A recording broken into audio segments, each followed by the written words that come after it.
I'm Amy Rush-Imber, Editor-in-Chief of Floor Covering Weekly.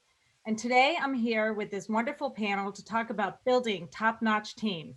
I'm here with Lauren Voigt of Great Western Flooring in Illinois, Don Roberts of Central Alabama Flooring, and Adam Nonn at Nonn's Kitchen, Bath, and Flooring in Wisconsin. Welcome. Thanks, First, Amy. I'd love everyone to go around and just tell us a little bit about your stores. Lauren, would you like to start us off? Sure. Great Western Flooring is a second generation family owned and operated flooring retailer in the Chicago area. We do everything, all types of flooring surfaces, and service the remodel, residential and new construction, and commercial markets. Awesome, thank you. Don?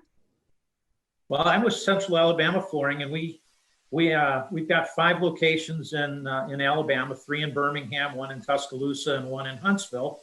Along with my partners, the Carpet One stores that we have been in business over 50 years. Terry Wheat of Wheat's Carpet One in Tuscaloosa, and Ellen Olvey from the original Don's Carpet One in Birmingham. They've had those businesses forever. We opened a Pro Source this year in Huntsville in June. And we also have an outlet that is a Big Bob's Flooring outlet. Awesome. Adam, tell us about your stores. So we're based up here in Middleton, Wisconsin, and we have 6 different market segments that we go to. So we have 4 retail showrooms where we focus on single family and the remodel business. And then we also have a commercial side of the business where we focus on new construction, multifamily, hospitality, hotels, office, as well as an apartment replacement division between Madison and Milwaukee. And then we also have a Florida division down in Fort Myers, Florida as well. Wow, awesome. Thank you. So today we're here to talk about building top-notch teams. And I think the first part of that is defining what are the benchmarks for success. How do you define a top-notch team? And I'm guessing for some of you, for different locations, different stores, that might mean different things. But Lauren, can you start us out with what that means to you? Well, in years past, we could define it very differently than we probably have in 2020. I'd say in years past, I mean, a lot of it is how a team clicks together and the goals, and there's numbers to it, there's metrics to what make them successful and how they perform and interact with each other. And this past year, I would say that defining a top-notch team has taken on a new meaning, because we have all had to find ways to work together while apart. We have had to modify the ways in which we collaborate. And so our team and the structure of our team has looked very different. I'm very, very gracious that our team has stepped up to do all of those things and find innovative ways to continue to uphold our values and work towards results. But it's amazing to see the support that they've given one another this year. And I think building a top-notch team based on values is paramount. And no matter what the year is and what the circumstances present, a team full of people that upholds the same values will always find a way to come together and work towards each other's successes and to better the company. That's a really good point. I think that balancing of metrics, right? And then attitude and engagement probably now is more clear than ever.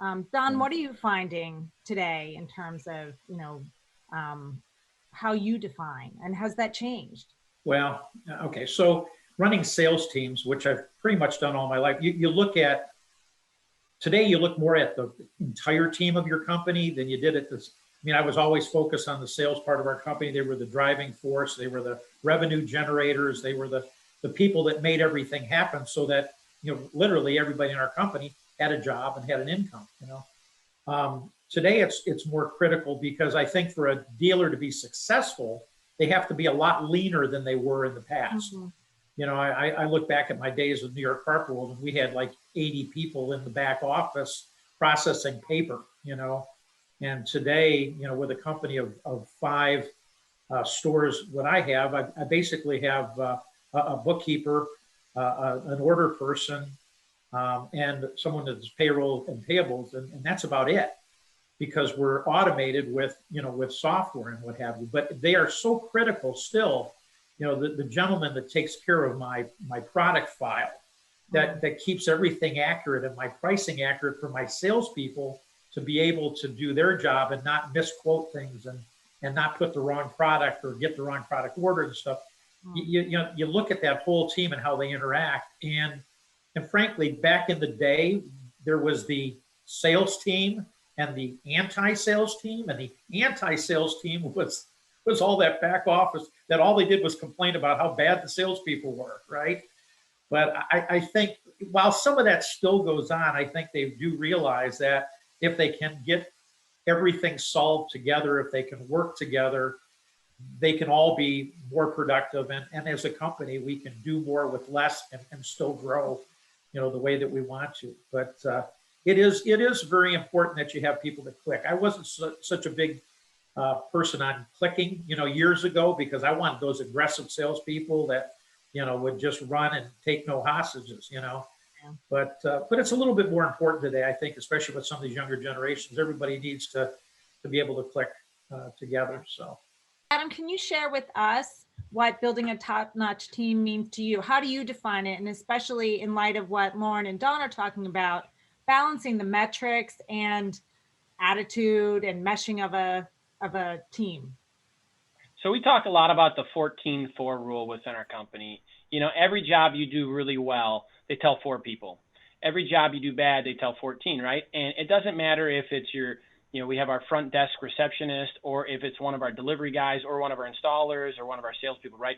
Every single person has a key metric in that, because one bad touch point and that customer is getting upset and telling 14 customers. So we really try to emphasize to all parts of our team that no matter what we do, your job is important. I think people have to understand that, right?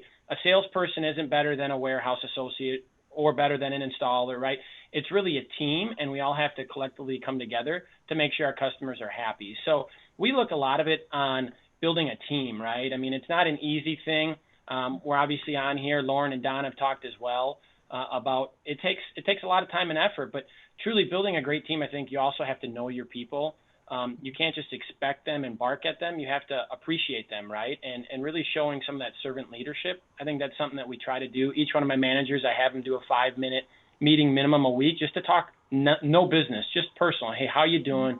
This year, more than everything with COVID, right? A lot of people have had big changes. And so you have to know what is driving them and what their motivation is too, to get the best out of each individual. So we really look at it and try to emphasize that every single person, no matter who's in that touch point, is important, right? So once they know that and they understand like they have a bigger role and they're part of our success, everyone brings their A game. So that's how we really try to track it and make sure that everyone knows like it's a full team. It's not just one person.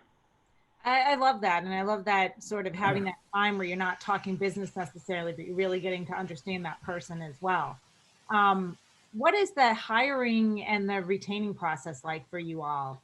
Especially in light, I don't know where you are in keeping your team, retaining your team throughout this whole pandemic, but even in normal times, what is your outreach like? And then what do you do to make sure that you can retain good and quality people? Lauren, do you want to start us off? So we're always looking for good quality people. And it's, we think that there's a shortage in skilled labor in this country, but there's a shortage in lots of different areas of employment. And, we're certainly feeling that right now. We've had job posts up for quite a bit of time. And even with unemployment where it is, we're still having a hard time finding really good candidates. And, we hold out as long as we need to hold out to make sure that somebody is the right hire. In the past, we might have been quicker to hire, someone because we liked them or the resume looked good or, those kind of things. But as I've learned going through the hiring process, it's really important to make sure that they're the right fit for the company. Make sure that the role that they're going to be performing is defined so that we are setting the right expectations for them with the position. And, I like to look at it like we market our brand to the public to drive business. And so we also try to do that, market our brand to attract potential employees. I want them to want to work here and to be excited about working here. And then, once we have hired people, it's helping them, each person is motivated differently. So helping them, continuing to push them to grow, to learn, investing in training. And we also have a culture committee. So we have a group of our staff from all different departments that comes together once a month. And they're the ones that help to, I don't know, they do the little things, which are big things, happy birthdays to people and planning our company holiday party when we can have them and things like that keep people engaged together, cross-departmental. And then, the other thing is, and Don mentioned this earlier, it's the tools and technology that we embrace really to help them do their jobs, not replace their jobs, but to help them work smarter, not harder. So all those things to attract new talent and then retain them once they're in, because it's equally important as attracting them. I love that cultural committee. And I'm just curious, because of the way we've all had to live over the last 10 months, has what they've had to do shifted in terms of, keeping that culture alive? This year has been weird. Yeah. So they went to having Zoom meetings. Mm-hmm. And they are, a lot of what they used to do was very touch and feel. And we would have company cookouts and we would just celebrate in other ways. And we'd have little gatherings, or if someone was having a baby, we'd have a little baby shower or things like that. And this year, those things really didn't happen. So their outreach has been different, but it hasn't changed that they're all coming together and talking about it. Having one person from each department means that person is really kind of in touch with their department and is sharing what's going on in the lives of those people. So even if we're not coming together for the company cookout, there's still a lot of that connectivity taking place. This year, we're not able to do a holiday party and be together. So instead, we opted to give everybody the week between Christmas and New Year's off. Just as a way, if we can't be together, we might as well be spending some quality time with our families. So they had a little bit of a lighter load this year in planning the holiday party, but we'll hopefully be back at it next year. Fantastic. Now, Don, we had a discussion and Lauren mentioned good looking resume, but you've said, how do you know the person you hire is the person that actually ends up working for you? Can you talk about that and maybe share some experiences you've had and how you've addressed them? So years ago, a lot of years ago, before we had professional resumes online and that people could, literally go out to the internet and be somebody else and just put their name on it. Your gut seemed to work pretty well when you interviewed somebody and they came in and you hired them. But today it is. I mean, I have this conversation with my managers all the time. I make a point of not having one person interview. I usually have 2 or 3 different people interview somebody. We do a phone interview before we ever bring them in to talk to them face to face. And if they pass the phone interview, we have a series of online assessments that I want them to take before I'm going to give them my physical time in front of my face. But even all that said, even all that going through and going through that weed out process, I can't tell you how many times over the last couple of years I've looked at my manager. I said, "Where's that person that we interviewed? I mean, that isn't the person that came to work. I mean, gosh, if they'd have been anywhere near what they said they were and what they said they could do and what they, were going to do, man, we'd be rocking with this person." So I think you have to spend a lot more time than you ever did in the interview process. And what's the one thing that I do now after I've made a commitment to hire somebody? I pray, and I pray that that's the person that's going to show up at my work when they start that first day. I mean, it's just, I do believe today in the process of hire fast and fire faster, because if you don't, if you try to drag on somebody way longer than you should, there's a lot of times that's going to bite you, and it's not going to help your team. It's not going to help anybody. So, but you're right. I mean, we've just dealt with that a lot, in the last few years. I mean, again, there's so many ways for people to impress you today. By the way, always dig into their Facebook, always dig into their Instagram.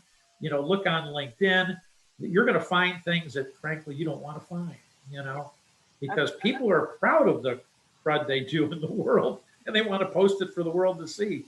So definitely good advice. Now, Adam, with your different stores, do you have to approach things differently to make sure that your teams serve a specific customer base? Different locations might serve a different community. Yeah, we have, I mean, you think about it with our distribution centers, we have 9 different locations, physical locations. So when you look at that, each place has its own cultural and identity, right? And so what we always do is we have a director of recruitment and training. She always is the lead on a lot of the stuff. But even before that, one of the things that I think our best team members that we've had are actually typically referred by other team members. So we give $1,000 bonus to any one of our team members that recruit a team member that is with us more than 6 months.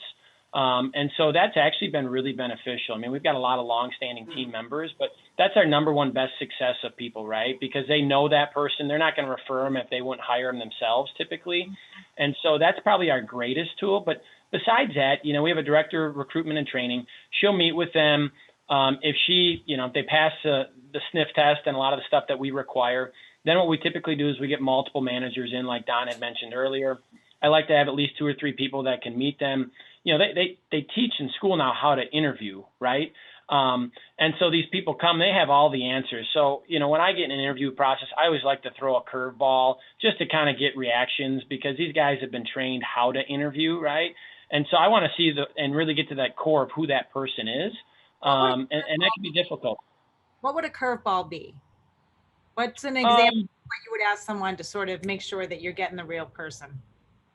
Sometimes I'll pull out a $10 bill or a $20 bill or whatever and say, what does this mean to you? Really, try to just get them outside their comfort zone and see how they answer. And you're really looking for something that is in depth, right? It's not just a shallow, right? You want critical thinking no matter what role. You want common sense. And what does that dollar mean to them? I've done that before. Or, we're going on an island and you get stranded, you get one item. What is it, right? And then you really try to dig in further. Ask the question, okay, someone will say, oh, I want to take my dog for compassion, or, what does that mean? And then you really can get to understand who that person is.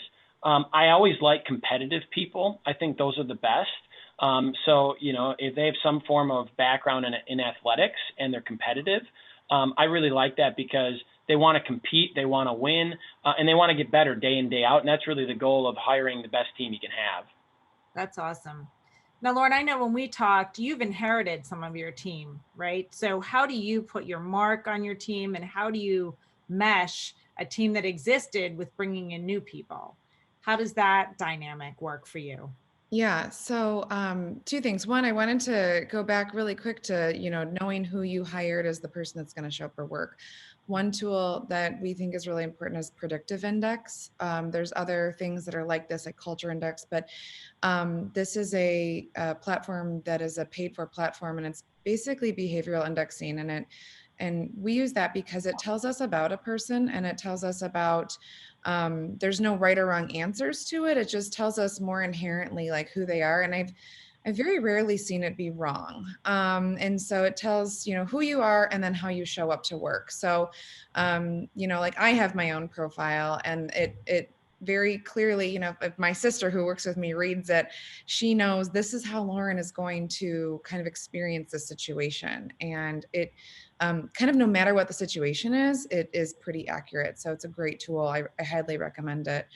As far as someone takes, I'm just curious, like, how does that process go with somebody when you do that index? Yeah. So, so we would typically send that out before bringing them in to interview if we are interested in them as a candidate, because we'll know right away, is this person the right, we might like them on paper, but is this person going to behaviorally match with the position that they're taking. There's going to be different things we're looking for in, someone that's going to be doing scheduling than someone that's going to be doing design and sales.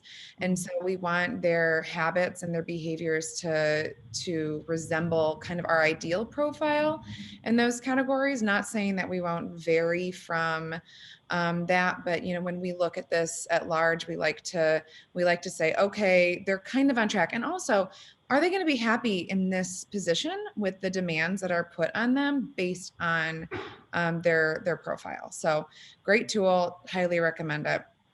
As far as inheriting much of our staff, it's twofold. Really, first, you have to, I've been in the business since I was very young. And first, you have to take into consideration that you're coming into something that you didn't build.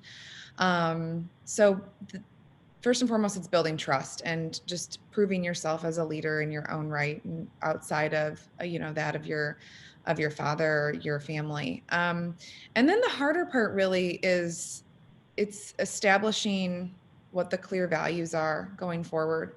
And not that they're different necessarily than they ever were, but just making sure that they're in my own language, that they're in my voice. And then we measure people to their performance and their personal success to these.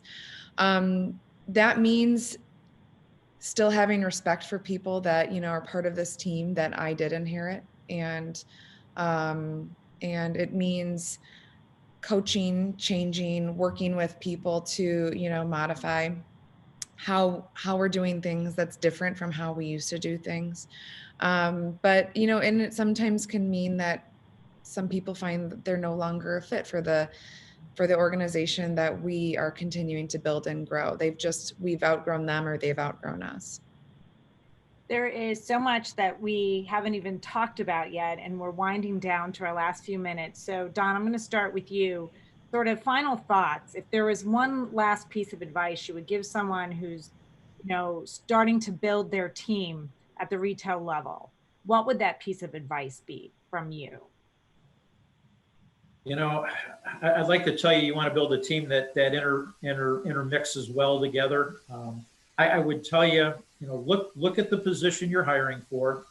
Make sure you find the best fit for that position. I think if you focus on what you're doing, don't try to make somebody a Swiss Army knife. Unless their job is going to be, a rover in your company. Look and hire for the best person you can for that position, and then move on to the next position. Because I would tell you, focus and drilling down into the critical stuff that you need in your company is gonna make you successful. You got to build it that way. Adam, how about you? Any major lesson you learned, or anything else that you think you can share with someone that's starting to build their own team? Yeah, I think if you're gonna, you're starting brand new and you're creating a brand new company, I would tell you, hire the best people you can. Hire people that are smarter than you, that think differently than you, right? Because they really challenge you. Instead of getting tunnel vision, which sometimes you do as a business owner, you really start to see the full view, right, of everything. And I think sometimes as business owners, that isn't always the case. And then I'd also tell you, I directly challenge you to have good relationships with each one of your core people, right? So my core people that I talk to and I manage, and we have sit downs weekly, like I mentioned earlier, and get to know what they're going on in their life, right? And know when you can push them and know when you got to give a little slack, right? Our busyness, it's cyclical, right? It's not always super crazy. Like Lauren's letting her team off next week. I think that's a great thing. I think the small touch points, it's not always about money for people. Sometimes it's just knowing that you care and you appreciate what they're doing and letting them know that, and really showing empathy. So oftentimes I think, people forget that it takes a team to do this. It's not just one person. You might be the drive and the motivation and the vision, but to get there, it's going to take a whole team. And if everyone knows their part and they can see what the big picture is, everyone wants to be successful, in my opinion. Give them the opportunity to be successful. Perfect. Lauren, how about you? Final words? I definitely echo what Don said. It's right people, right seat, and never stop trying to be a good company to work for, and to, just everyone working as a team. I think you bring people in based on good values, and everybody will drive success, inherently on their own. So. Well, thank you all so much. You provided so much great insight. I feel like we could have talked all day long, but I appreciate you spending the time and providing such great insight. So thank you so much.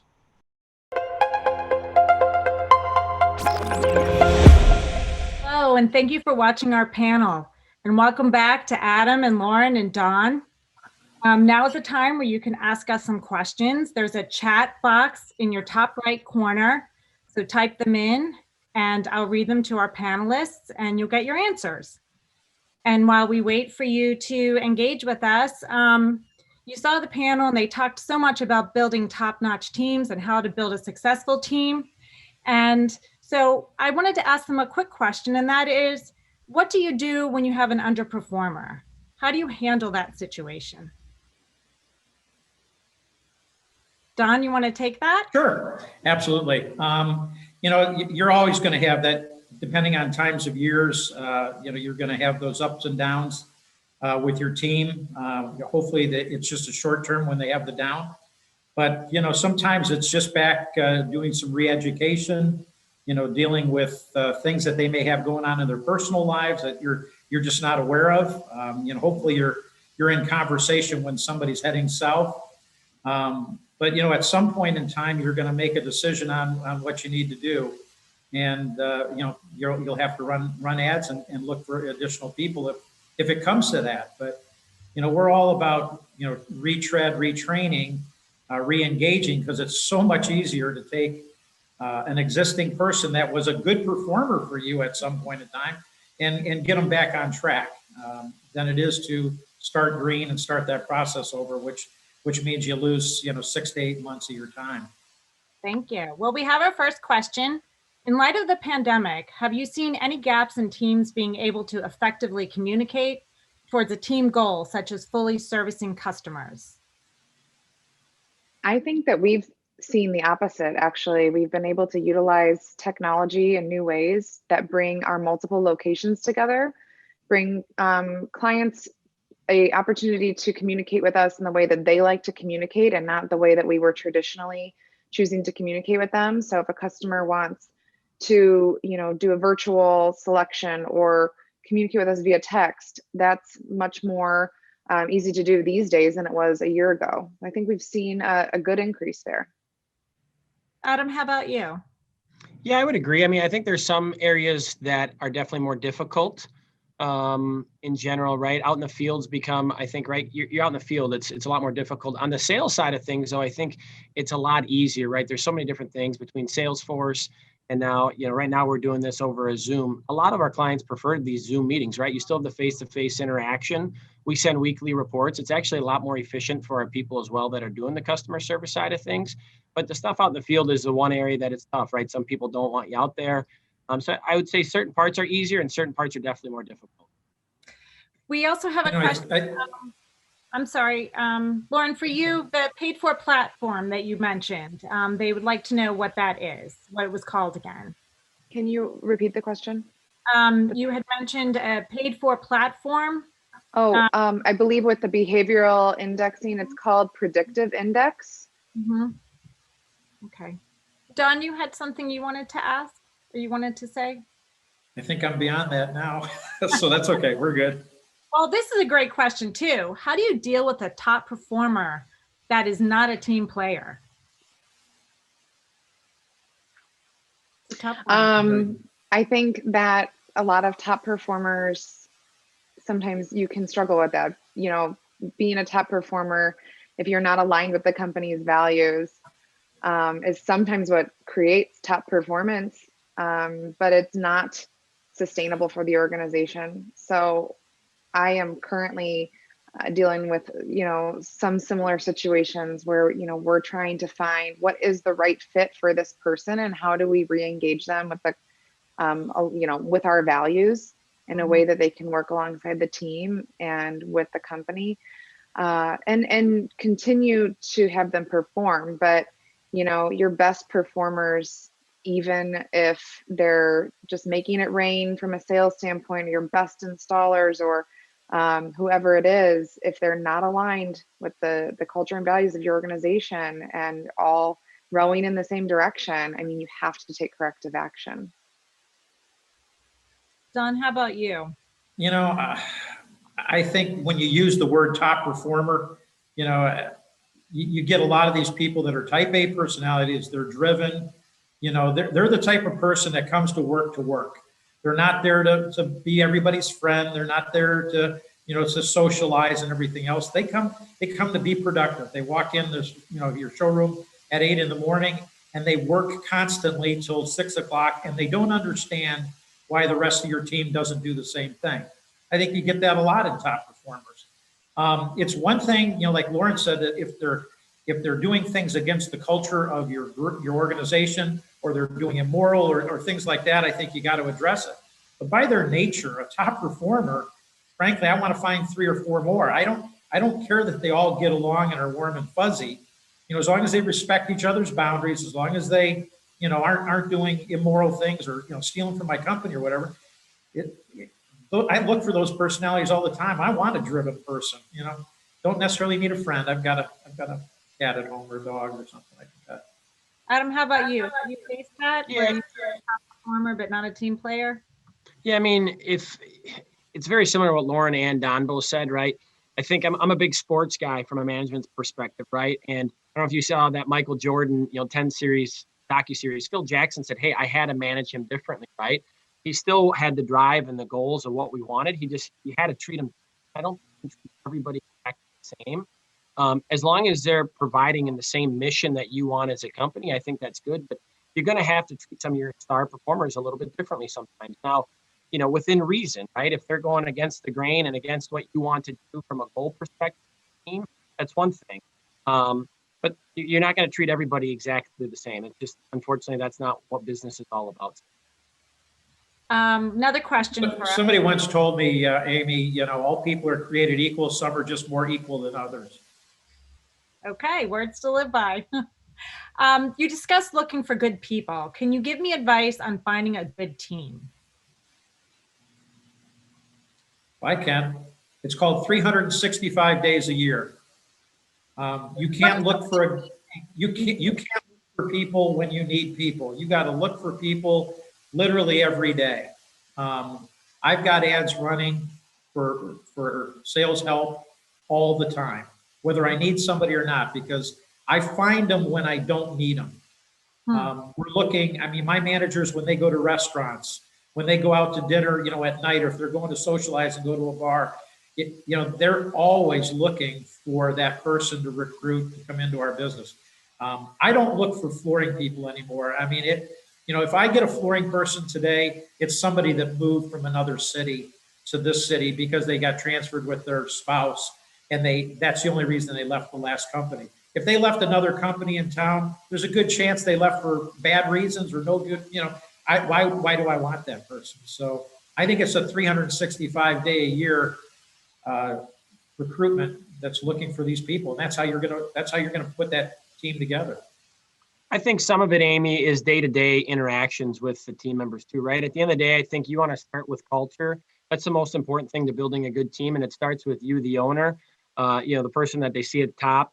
I don't ask anybody to do something that I wouldn't do. I think that's a great way because people see you getting your hands dirty, right? And it kind of builds this, okay, if Adam can do it, or if Don or Lauren can do it, then I should be able to do it, right?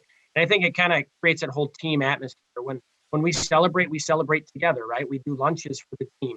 So there's a lot of positives from that perspective, but it definitely starts with you building a team first and foremost, making sure that culture is right, how you want it to be.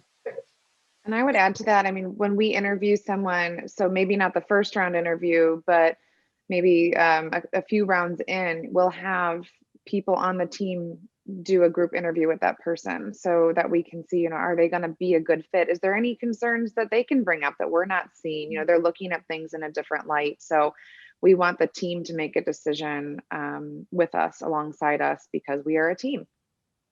I agree with Lauren on that, by the way. I always have multiple managers interview possible hires along with myself. Because again, they all got to buy into the person. Yeah. So this is a great question. What new positions have you established in recent years? Are there any new spots that you created over the last few years? And what were they? The most relevant one that comes to mind for us is communications manager. We have someone that now facilitates communications, whether they be external or internal, but that is her whole position, is just transfer of information to make sure that we are all getting the information that we need and that our customers are being contacted and the right order of follow-up and touch points. That's great. Anybody else establish any new positions in the last couple of years? We created an nth degree guarantee personnel, which is really our customer service. We came up with 9 things that we promise to our customers. And so we have a coordinator that does that on the backside from a customer service perspective. And, you know, they hear a lot of times the stuff where maybe we faltered, but then there's a lot of times where, hey, you know, it's a promise to our clients and her job is to make sure we uphold that. So. That's good. Another question, with automation becoming more prevalent, are you seeing a need to retool teams with more responsibility? And if so, how do you address that? And by the way, we've got about 4 minutes left. So with that in mind. Well, one of the things that we're doing, I mean, all of our salespeople now are starting their orders on tablets. You know, we take them into the home. We've got the access when we're out on our sales floor. Not to have to run back and forth through a computer all the time to check pricing. And, you know, we've gotten technology on the measure side. We go out, measure with lasers, we draw it in the tablet. Everything can be done right there while we're interacting with the customer. I mean, we've been pretty blessed. We did not close down other than initially for the first couple of weeks. You know, we've been able to go out to customers' homes and do all those things. And technology has just made it easier for us to do. Has it changed the responsibility though that your team has? Have you had to re-educate or retrain in some ways? I believe that it has. Sorry, Adam. Okay. Well, we as we continue to implement different types of software to fulfill a need, it does put a burden onto different associates in our organization to learn that software. And it's usually in their best interest. It's there as a tool to make their jobs easier or more efficient, or, you know, to help our customers. But it is another thing to learn and another, you know, another thing out there that they have to understand in order to correctly utilize. And we'll take this one last question. And how do you determine how many employees are necessary for a particular location? You know, when you have multiple locations, how do you decide what the proper staffing is? I can answer that one. With having 7 different locations, a lot of it depends on output, right? So you're looking at what you truly need and what you don't. The great thing about technology right now, so we run a lot of our service out of our Milwaukee market, and our Milwaukee and Madison team work together. So, you know, I would tell you that with technology, it's become a lot easier to work out of multiple different locations and handle the customer interaction and the customer service that you need. I would tell you there's a lot of different platforms of, you know, so many dollars, you need this many people, right? I think a lot of it depends on your business, right? Because if you're just retail, it's one thing. If you're builder, it's a different thing. So looking at your business and truly having a good understanding, I try to lead by getting out to the team and talking to them, right? Because that's the only way you're going to understand, right? You got to talk to your team leads at each location, say, hey, what is working, what isn't working, and have those direct and open lines of communication. Because that's how you'll get the best feedback all day long. That's awesome. In my case, it's so easy for businesses to start getting layers of people on.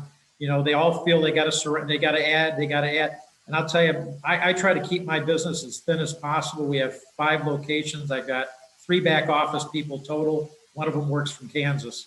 And I would tell you, I add salespeople every time I want to grow my business.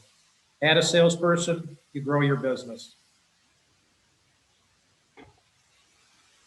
And we are down to our last few seconds. Any final thoughts that you want to share with our viewers? Thanks for having us. Yes, thank you so much. Something. Absolutely. time. I really, really appreciate it. I know all the viewers do too. Everything you had to say was so insightful, and I appreciate it. So thank you so much, and have a great afternoon. Enjoy the flooring business.